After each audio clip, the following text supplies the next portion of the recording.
This is James Corbett of CorbettReport.com. And this is James Evan Pilato of MediaMonarchy.com, and we both welcome you back to another episode of The New World Next Week, which of course you can find on newworldnextweek.com. High-quality, low-quality videos, audio-only, captions, so much more to help try and spread this open-source information out to folks. And of course, thanks to ParadigmShift.tv, who gets this show played on the Sky satellite. So, James, yet again, so very much to go over, but we'll begin this week with a story from the past. And the main story, I believe, comes from the CBC. And I find the easier story and the easier breakdown comes from 911blogger.com, and that is the mystery 9/11 flight in Canada. Several hours after the 9/11 attacks in New York and Washington occurred, a passenger aircraft heading to the U.S. from Seoul, South Korea, was mistakenly considered hijacked. In a little-reported series of events, the pilots of Korean Airlines Flight 85 gave numerous indications that their plane had been taken over by hijackers, even though it had not. KAL-85, a Boeing 747 that had been due to land in Anchorage, Alaska, for a refueling stop, was consequently diverted to an airport in Canada. The military launched fighter jets to tail it and, with authorization from the Canadian Prime Minister, threatened to shoot the plane down if it refused to change course. Only after KAL-85 landed were officials able to confirm that no hijacking had taken place. While a person might suggest this crisis was just the result of the confusion due to the unprecedented events earlier that day, the number of indications the pilots gave that their plane was hijacked and their repeated failure to confirm that this was not the case raises another possibility. Could Korean Airlines Flight number 85 have been playing the part of a hijacked aircraft in a military training exercise? So, James, I'm going to throw it back to you for some of the other angles. I had never heard of this story before it came out in the CBC. Had you? I think I've heard of it a long time ago, but no one had really followed it up, or I hadn't heard much about it, so it kind of just got lost in the shuffle. And I've seen it pop up a couple of times now on 9/11 Blogger. There's been some people who've been writing about the various hijackings and the confusion on that morning, so Korean Airline 8085 came up. So it is a fascinating story. It's really interesting. So basically, the long and short of it, this plane, for some reason, or we can't even say that for sure. So someone, either the plane or ground control, sends a text message, HJK. We assume it's the plane because that's a code that means hijacking. And that had to have been deliberate part on the part of the pilots, assuming it came from the plane. And so that's what started the interest. And obviously on 9/11, there was a lot of confusion and interest in planes that were purportedly under hijack. So there was some jets that were scrambled to divert it, and bizarrely enough, Washington headquarters of the FAA was in communication with Anchorage, and they told Anchorage to tell the plane to change its squawk code, which is a secret frequency that the plane transmits on that it can use to pass information non-verbally onto ground control. They changed it to 7500, which is the squawk for "we are being hijacked." So Washington was actually telling this plane to change its squawk code so that it's indicating it's being hijacked. And it's really just a bizarre story. So I had the chance yesterday for me here in Japan anyway, to interview Max Fraser, who's an independent filmmaker in Whitehorse in the Yukon, who since day one has been collecting footage about this. He was there when it was happening, and he's been interviewing people and trying to find out the personal stories of people who were in Whitehorse at the time. And his investigations took him to the FAA, and he got Freedom of Information Act requests to get information out, including documents and recordings pertaining to what happened that day. But he's still never been able to get the name of the pilot, for instance. That's been redacted, and there's no records of the pilot's debriefing or anything, so we can't really figure out what was going on. But very interestingly, on September 6th, as part of the Vigilant Guardian exercises that NORAD was running, they had a simulation of a 747 Korean Airlines coming from Seoul to Anchorage that gets diverted because of a hijacking, and it gets diverted to Seattle. So 5 days before it actually happens, we see it going on in the drill. Again, another one of those interesting coincidences of things that just happened. And also on September 6th, there was the drill of a plane that was hijacked and flown into New York and blown up. So that, again, just a very interesting coincidences that were going on at almost the same time as it was actually happening. So, James, interestingly enough, this article from the CBC focuses on this citizen investigative journalist, now filmmaker, and that's what is bringing this story out. So we're kind of beginning this episode with the discussion of drills, and I believe our last word on this episode will return to the subject of a drill. But let's now move to our second story that comes from CBS out of Pittsburgh. More drivers running out of gas, and I've altered the headline to include as they accelerate towards an economic crash, an econo crash. But reading from CBS Local, with gas prices pushing $4 a gallon, a lot of people are trying to stretch their dollar at the gas pump, but some of them are trying to stretch it a little too far. Since the beginning of March, AAA has seen an 18% increase in the number of roadside calls for people running out of gas.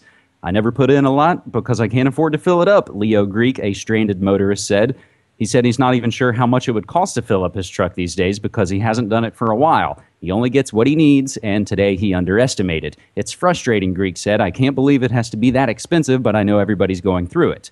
According to AAA, gas prices in the Pittsburgh area have gone up 26 cents per gallon in the last month. Before it was more absent-minded than anything else, Jim Krebs with Brighton Service said, but now I believe that's what it is. I believe people are like, man, I got to buy something else, so I'm not going to put gas in the car. I should be able to make it, and then they don't. I find this story really interesting, James, and if America is living some sort of B horror movie nightmare, these are the sort of bits of ominous foreshadowing, I think, that happen. The other fascinating thing comes from a lot of the comments that I've gotten on my post on Media Monarchy of this story, but even on the original page coming from CBS Local, you'll see commenters saying, buy silver, folks. It's time we get our information from, some new sources. Wake people up. Yes, we can. Essentially, it's so many folks, I think, starting to wake up to a lot of the issues going on once it starts to hit them in the wallet. The other point I want to bring up is another comment that mentions something I really see here in Portland, the city that, tries its damnedest to be the greenest city in the country. So many folks driving in a car by themselves constantly. So, James, what's your take on this situation? Well, it's an interesting story, isn't it, in what it reveals, because they can fudge whatever CPI and whatever numbers they want, and people who are following John Williams of ShadowStats.com or Bob Chapman of the International Forecaster or other people know that it's all fakery and fudgery, and the real inflation, core inflation, is much higher than they say. But they can try to manipulate whatever they want. But when it starts to affect people in the wallet, like when they fill up for gas, there's no getting around that. And I think you're exactly right. This is an ominous foreshadowing of things to come, as inflation is really, I don't see any other way for it to go but up, and the slow and agonizing death of the dollar is not going to be good for a lot of people in the world, and we have to try to, again, build up our own currency, alternative currencies and other things, and so that there is an alternative for people to go to when the dollar does eventually die.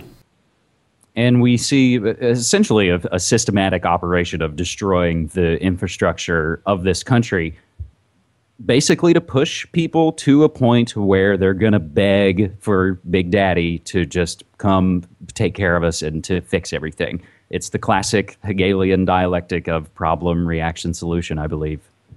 I think you're exactly right. It's very unfortunate, but as long as we're aware of that, we can take proactive steps to start setting up the alternatives that will be necessary to detach ourselves from their system of enslavement. So on that note, James, we'll make quite the subject change for our third story, and I have this posted on cyberspacewar.com. Large Hadron Collider rumored to have found the God particle, and we'll take this from Fox News. A rumor is floating around the physics community that the world's largest atom smasher may have detected a long-sought subatomic particle called the Higgs boson, also known as the God particle. The controversial rumor is based on what appears to be a leaked internal note from physicists at the Large Hadron Collider, LHC, a 17-mile-long particle accelerator near Geneva, Switzerland. It's not entirely clear at this point if the memo is authentic or what the data it refers to might mean, but the note already has researchers talking. The buzz started when an anonymous commenter recently posted an abstract of the note on Columbia University mathematician Peter Voigt's blog, Not Even Wrong. Some physicists say the note may be a hoax, while others believe the detection is likely a statistical anomaly that will disappear upon further study. But the find would be a huge particle physics breakthrough if it holds up. If it were to be real, it would be really exciting, said physicist Sheldon Stone of Syracuse University. James, I find so many interesting things going on and kind of unfolding in the world. And isn't it interesting that on our week of Easter, we have coming from the science community that has the goddess of destruction outside of their facility, Shiva, the destroyer, that we see this, the Big Bang Theory and the God particle, that we come back so many times to this sort of religion versus science issue.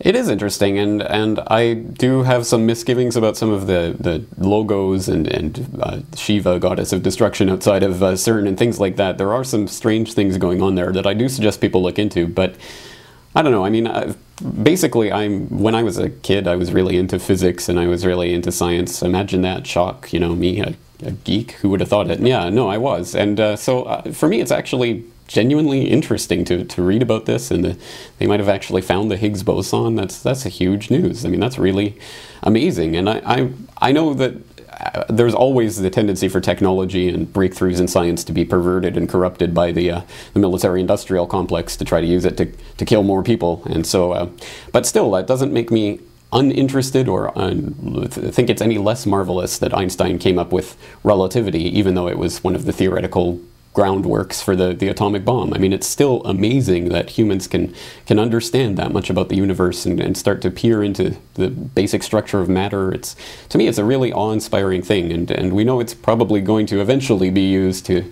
form the next layer of enslavement. But at this point, I'm just cautiously optimistic that this is a real breakthrough and extremely interesting. And of course, I think we would both agree that following the real news and the nonfiction, the real world of what's going on is so much more fascinating than generally any TV show or other thing going on. I'd have to say that, truth is stranger than fiction and far more interesting. James, in our remaining moments, let's try and put in some related and unrelated updates all going around in the new world next week. And James, you said this was news to you. It's bubbling quite large here in the States today on April 27th. White House releases detailed Obama birth certificate. The White House provided on Wednesday a detailed Hawaii birth certificate for President Barack Obama in a bid to silence critics who suggest he was born outside the United States. In other news, the Obama administration is shuffling the deck chairs in their national security team. Gates has announced he's going to retire, so that means Panetta is going to take over the Pentagon and Petraeus is going to take over the CIA. But of course, as long as they keep the narcotics flowing, we can keep our banks running. The other couple of points, James, I want to quickly mention is that this weekend sees another kind of strange convergence of seemingly unconnected events that we want to kind of point attention to so people can kind of pay attention to it as it all unfurls. We have, of course, the royal ritual, that is the royal wedding, taking place very soon, and I will have an occult bloodlines expert on my show this coming weekend. We also have the Endeavor launch on the same day that ties in, of course, Gabrielle Giffords and the Gerald Loeffner situation. We have the papal beatification on May Day, May 1st.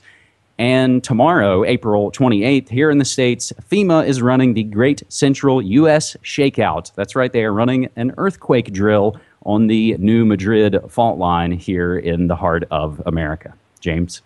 Some very fascinating little tidbits there, and the birth certificate is huge, so I'm interested to start reading about that. But it's bright and early in the morning here in Japan, so plenty of time for me to get to it later today, I guess. Anyway, incredibly fascinating, good updates. Thank you again, James, for all the work. Thank you so much. Take care.